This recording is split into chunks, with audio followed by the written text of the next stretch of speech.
छांगुर बाबा को लेकर बहुत सारा खुलासा किया है। स्वागत है आपका इंडिया न्यूज पर। एक सवाल मेरा आपसे है कि आप जो लगातार छांगुर बाबा से प्रताड़ित रही, छांगुर बाबा ने धर्म परिवर्तन आपका कराया, और सबसे बड़ी बात है कि छांगुर बाबा जो सबसे तमाम सारी चीजों के बीच अपने गुर्गों को लोगों के बीच में छोड़ता था, तो उसके गुर्गे आपके संपर्क में कैसे आए या आप उनके संपर्क में कैसे आई, ये बताएं जरा। छांगुर का एजेंट था राजू राठौर, जो एक इंस्टाग्राम के माध्यम से मेरी मुलाकात हुई थी, जो राजू राठौर के नाम से थी, और उसकी पूरी फैमिली ही हिंदू बन के बात करती थी मेरे साथ में, और सभी बातचीत करते थे। मेरे मम्मी पापा नहीं है, मैं अनाथ थी। उसकी वजह से मैं एक फैमिली इमोशनल ब्लैकमेल हो गई। इसी वजह से मेरे जो है उनसे संपर्क बढ़ गए और धीरे धीरे मैं इनके प्रेम जाल में फंस गई।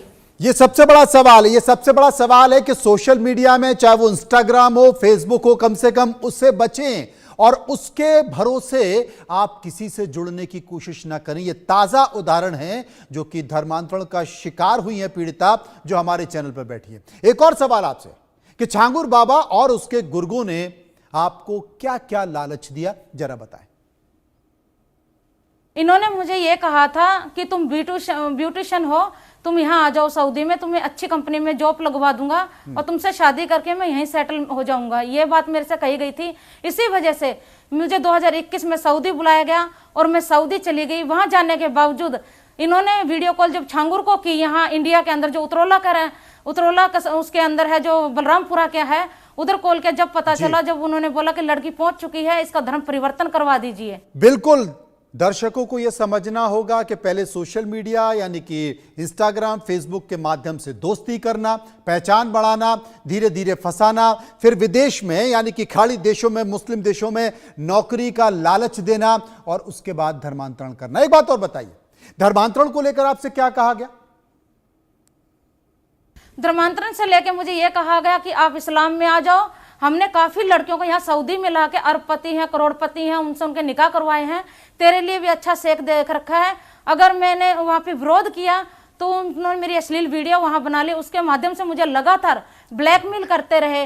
वीडियो फोटो के अश्लील के ऊपर इन्होंने मेरे से 10 लाख रुपए लिए हैं, जो अलग अलग अकाउंट्स में डलवाए हुए हैं। ये बड़े गौर से लोगों को सुनना होगा, यानी कि पहले अच्छी बातें कर लालच देकर फंसाना, उसके बाद संबंध बनाना, अश्लील वीडियो बनाना, और वीडियो बनाने के बाद फिर धर्मांतरण का दबाव डालना, शादी का दबाव डालना।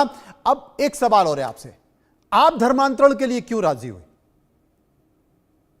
देखिए, अगर मैं राजी हो गई होती धर्मांतरण के लिए तो फिर ना मेरा गैंग रेप करवाते यूपी में ये लोग, ना मुझे गौमांस खाने के लिए मजबूर करते, ना मेरे ऊपर कातलाना हमले होते। मेरे ऊपर जानलेवा 5 टाइम हमले हो चुके हैं। अभी भी मेरी जान को खतरा है। लगातार सऊदी से मुझे धमकियां मिल रही हैं, इंटरनेशनल कॉल से। साथ ही जो हमारे विश्व हिंदू रक्षा परिषद हैं, जो राष्ट्रीय अध्यक्ष जो गोपाल राय जी, उनको भी जान से मारने की धमकी दी गई है। पीड़िताओं को जान से मारने की धमकी दी जा रही है। अगर मैं वहां पे धर्म परिवर्तन कर लेती तो इतना सब कुछ नहीं होता था। ऐसा कहा जाता है कि छांगुर बाबा के बहुत सारे गुर्गे हैं जो कि देश भर में फैले हुए हैं, और सबसे बड़ी बात है कि आप जैसे लोगों पर छांगुर बाबा गैंग की नजर होती है, लेकिन ये नजर पड़ती कैसे?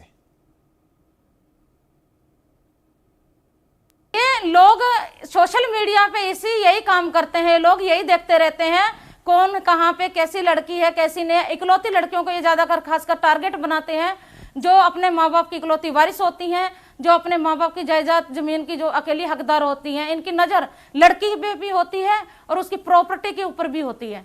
सुन लीजिए, सोशल मीडिया में लगातार चिन्हित किया जाता है, पता किया जाता है कौन सी लड़की अकेली है, परेशान है, किसके पास पैसा है, कौन इकलौती है, और देखा जाता है उसका कोई देखने वाला नहीं है, बहुत प्रभावी नहीं है। ऐसे लड़कियों को चिन्हित बनाया जाता है। एक और सवाल आपसे, आपको कब ऐसा लगा कि धर्मांतरण के नाम पर आप फंस चुकी हैं? देखिए, जब मैं सऊदी गई थी 2021 में, जब इन्होंने छांगुर से कॉल पे बात की, और जब वहां पे इनका मुरीद जो बदर अख्तर सिंध की आया था दिदलाम शहर से, जिन्होंने मेरे ऊपर धर्म परिवर्तन का दबाव बनाया लगातार, इसके एजेंट ने, इसकी फैमिली ने, तब हम समझे कि हम यहाँ फंस चुके हैं और यहाँ से निकलना हमारे लिए मुश्किल ही नहीं, बहुत नामुमकिन है। फिर भी हमने कोशिश की इससे बाहर निकलने की, और हम वहां से किसी तरह इनकी बात हाँ हाँ करके वहां से बाहर निकले। फिर हमने कभी धर्म स्वीकार किया ही नहीं, हमने मार खाई, इनकी शोषण सहा, और ऊपर से हमारे अश्लील वीडियो फोटो तक हमने बर्दाश्त किए। अब एक और सवाल है, मैं आपसे कहना चाहता हूं, आपने बहुत शिकायतें पुलिस से की हैं, लगातार अपनी बात कहती रही हैं, लेकिन आपकी सुनी नहीं गई है। छांगुर अब शिकंजे में है, सरकार से क्या चाहती है? देखिए, छांगुर अकेला शिकंजे में होने से सारा सरगना गिरफ्तार नहीं हुआ। अभी इनके जो गुर्गे हैं गांव घाना खंडी के अंदर है, जिन्होंने मेरा गैंग रेप किया, जान से मारने के वो करते, कपड़े फाड़ते हैं मेरे, देवबंद, मुजफ्फरनगर, मुरादाबाद, मुंबई तक इनका इतना बड़ा सिंडिकेट है, बहुत सारे गुर्गे। मैं चाहती हूँ कि इनको सबको गिरफ्तार किया जाए, आतंकवाद को खत्म किया जाए। सरकार से मैं ये चाहती हूँ कि जो हमें जान से मारने की धमकियां मिल रही हैं लगातार, उसके ऊपर जो है जान माल को सुरक्षा दी जाए, और नेताजी को भी एक पुलिस सुरक्षा दी जानी चाहिए वहां पे। एक अंतिम सवाल और आपसे है, क्योंकि आप इस खेल में फंस चुकी थी, बड़ी मुश्किल से निकली हैं। आप जिस तरीके से धर्मांतरण के खेल में फंसी, उससे बचने के लिए आप हिंदू लड़कियों से क्या कहना चाहती हैं, क्या अपील करना चाहती हैं? मैं हिंदू लड़कियों को यही मैसेज देना चाहूंगी कि सोशल मीडिया से दूर रहें, इंस्टाग्राम फेसबुक से दूर रहें। अगर कोई अमित सुनीत बन के आता है और ये बोलता है मैं हिंदू हूं, चाहे वो तिलक लगाता है या फिर रक्षा सूत्र बांधता है, तो वो उनकी आइडेंटिफाई करें, उनकी आईडी कार्ड देखें, उनके बैकग्राउंड चेक करें, फिर ही उनसे आगे बात करें। और मेरी प्यारी बहनों, जो इंस्टाग्राम पे आज भी हजारों हिंदू केपी डॉन नाम की आईडी पे जो हिंदू लड़के हो, शर्म आनी चाहिए। तुम आज भी बात करती हो, इतनी न्यूज चल रही है, इतना सब कुछ हो रहा है, तुम आज भी उन लोगों के शिकंजे में आ रही हो। मैं बच गई, मुझे पता है। हाथ जोड़ के रिक्वेस्ट करती हूँ, ऐसे लोगों से दूर रहें और अपने माँ बाप की इज्जत को कायम रखें, सर उठा के जिए, ना घुटने झुकाएं इन लोगों के आगे। जब इस्लाम के लिए मजबूर करे, कभी घुटने नहीं झुकाना है। इससे अच्छा तुम्हारा मर जाना बेहतर है। सोशल मीडिया एक ऐसा प्लेटफॉर्म है जिस पर दोस्ती करने के लिए बहुत सारे लोग प्रयासरत रहते हैं, जुड़ते हैं, दोस्ती करते भी हैं, गुनाह नहीं है। लेकिन जिस तरीके से धर्मांतरण का खेल चल रहा है, लड़कियों को फंसाकर मुस्लिम देशों में ले जाया जा रहा है, और दोस्ती कर कर प्यार के झांसे में रखकर उनके वीडियोस बना लिए जाते हैं और फिर उन्हें ब्लैकमेल किया जाता है। कम से कम ये जो सामने महिला बैठी हैं जो कि पीड़ित हैं, वो इस बात की गवाही दे रही हैं कि सोशल मीडिया में ऐसे हजारों अकाउंट हैं जो कि फेक हैं, गलत नाम से और गलत पहचान से चल रहे हैं।